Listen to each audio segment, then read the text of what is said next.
নদীর নাম বড়ভাঙ্গা, স্থানীয়রা ডাকেন বড়ভাগা।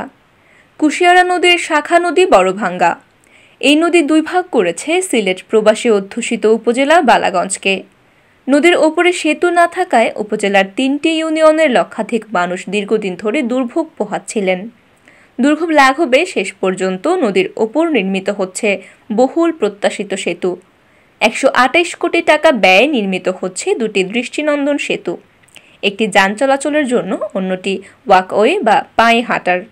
২৯ আগস্ট প্রধানমন্ত্রী শেখ হাসিনার সভাপতিত্বে অনুষ্ঠিত একনেকের সভায় বড়ভাঙ্গা সেতু প্রকল্পটি অনুমোদন পেয়েছে বলে জানিয়েছেন সিলেট ৩ আসনের সংসদ সদস্য হাবিবুর রহমান।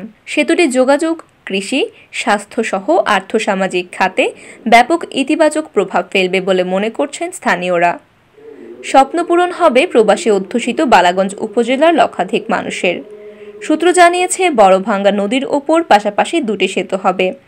একটি হবে সব ধরনের যান চলাচলের জন্য, অপরটি হবে পর্যটক আকর্ষণের জন্য ওয়াকওয়ের আদলে। এই সেতু দিয়ে জনসাধারণ হেঁটে পারাপার হতে পারবেন। সেতুটি হবে অনেকটাই রাঙামাটির ঝুলন্ত সেতুর আদলে। চলতি মাসের দ্বিতীয় সপ্তাহে সেতু দুটির ভিত্তিপ্রস্তর স্থাপন হতে পারে বলে একটি সূত্র জানিয়েছে। বড়ভাঙ্গা নদীতে সেতু নির্মাণের দাবিতে দীর্ঘদিন ধরে স্থানীয় লোকজন আন্দোলন করে আসছেন। বড়ভাঙ্গা নদীর ওপর সেতু হবে, সেতু দিয়ে যান চলবে, এটা যেন ওই অঞ্চলের মানুষের লালিত স্বপ্ন। সড়ক ও জনপথ সিলেটের নির্বাহী প্রকৌশলী মোস্তাফিজুর রহমান জানান, বড়ভাঙ্গা সেতুটির দৈর্ঘ্য হবে প্রায় ১২০ মিটার। সেতু দুটি নির্মিত হলে নদীর উত্তর পাড়ের স্থানীয় লোকজনদের আর তাজপুর ঘুরে বালাগঞ্জ সদর কিংবা সিলেট শহরে যেতে হবে না।